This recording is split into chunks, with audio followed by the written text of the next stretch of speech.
As the Great Lakes League regular season wraps up, the Lima Locos have secured a spot in the playoffs. However, the Locos no longer control their own destiny for that #1 spot in the postseason. Lima will have to beat their rivals from Grand Lake in back-to-back games and hope the St. Clair Green Giants drop their final game of the season.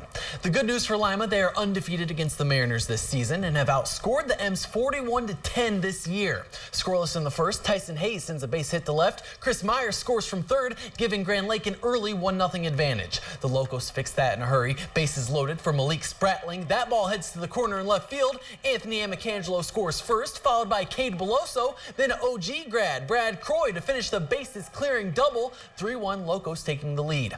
Mark Casablanco doing some work on the mound tonight. Gets the strikeout in the top of the 4th inning, helping keep Lima on top. Bottom half, he makes his presence known in the batter's box. Jumping on that pitch, kissing it goodbye as it heads for the Ottawa River. A solo shot makes it 4-1 in favor of the home team. The Mariners not going away though. In the 5th, Blake Crossing singles up the middle. Van Acker crosses the plate. Mariners within 2, but the Locos fire right back, and it's Spratling again, adding some power to his swing as that ball clears the fence in left field. The Locos win 6-2, clinching home field for their playing game Tuesday against Saginaw.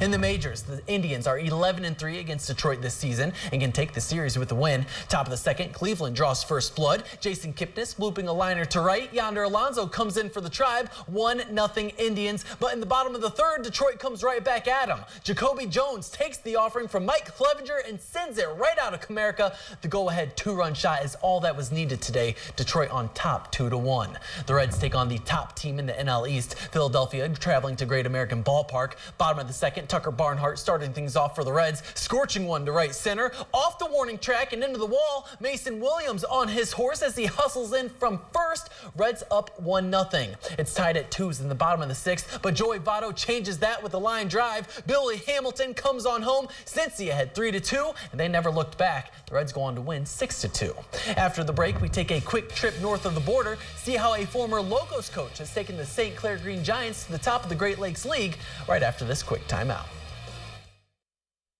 Welcome back. Since 2012, St. Clair College has become a dominant team in Canada. One of the leaders on the Saints is a former Lima Locos coach, Chico LeBute, and he has taken his college team's success to start something new. Just last year, LeBute started a brand new team in the Great Lakes League, and the St. Clair Green Giants have already proven that they are here to compete for championships. It's a natural progression to move along and to say, what else can we do? We've had an impact on young kids playing this game for a long time. We've brought players up from 12 years old all the way up to college and send them on their way. So it's a natural progression for us to say, let's get a college team and let's really build something here. And that's exactly what LeBute has done, building a strong foundation as the Green Giants find themselves eyeing another playoff berth. You put a target on your back and we welcome the target. No different than Lima puts a target on their back and we're the ones that are going to go after them. It's the exact same way. Has to be the philosophy. If you want to be the best in this league, you've got to go through the best. Lima's been on top of their game for years, and Steve's done a great job with that whole organization. With the Green Giants being based in Ontario, passports are a must to not only join the team in St. Clair, but to also play in the Great Lakes League. Is it a deterrent? Not really. It's just something you have to get through. It's no different than you have to have a medical.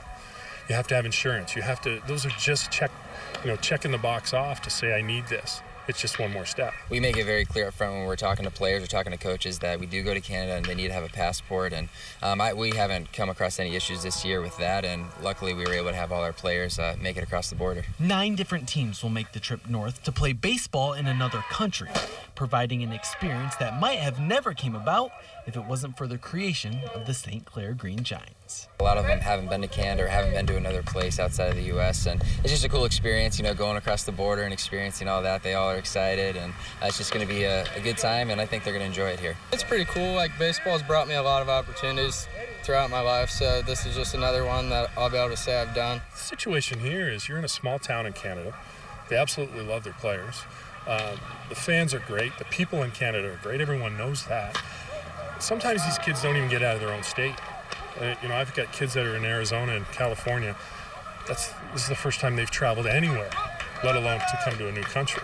Truthfully, I would like to see the league grow and get 2 or 3 more teams from Canada and really make this a 20-team league or a 24-team league and really put a footprint on it if that's what we want to do.